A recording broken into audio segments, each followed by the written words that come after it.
Freedom, the fantastical idea of doing whatever you want, whenever you want. What if I told you that you could never truly be free? Yeah, doing all these things feels good.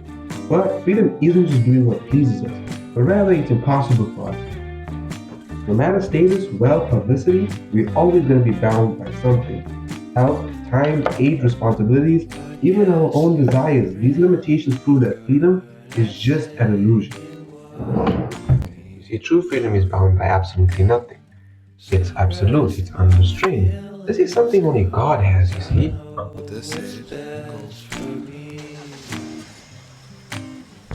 feel short of confidence. My hands begin to shake. I thought I knew you, but I Yeah. your name.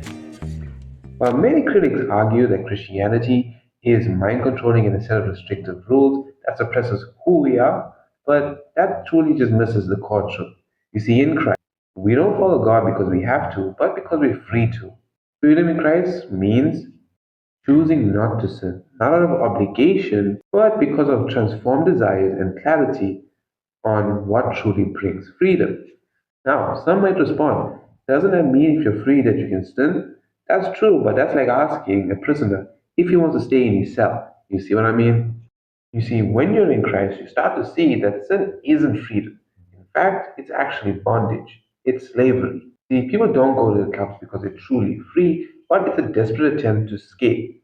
Whether it's through drinking, partying, or even drugs, most people are searching for some ways to cope, and out of arrogance refuse to go to the one who can help them, or out of ignorance because they do not know. This occurs because subconsciously we know that time is ticking and that death is certain. For example, take those who smoke pot.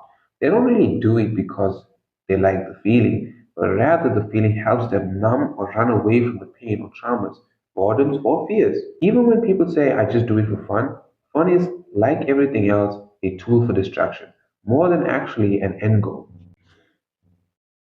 Now, I'm not trying to judge you or to throw stones at your glass house, but let's go back to freedom. You see, this is a desire to be like God. Just like Eve in the garden, ironically, true freedom is not found in trying to be God, but in walking with Him, found in surrendering to a higher standard, not for the sake of control, but because it reflects the heart of the Creator. You see, we are made in His image. Just as God gives and pours into His creation, we were designed to do the same.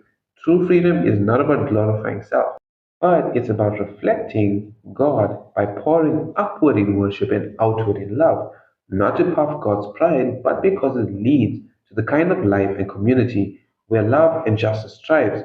So then, why do we still fail? Why do we live in a world where evil still exists? Because see, God's commands were not overbearing as most view it, but maintained order. Now, rejecting and resisting it, forgetting that all laws and commands were there to flourish creation rather than keep them in bondage, which is what sin does. And the moment that everyone starts to realize this is when we'll see a better God fearing society. Okay, so now that we listed all the reasons as to why we still feel in bondage, even though we seek what we thought was freedom, what do we do now? Simple. Instead of running, now you just gotta surrender to God, and He will help you get over it. You see, Jesus says that take off this heavy laden yoke and take on mine, which is light for thee.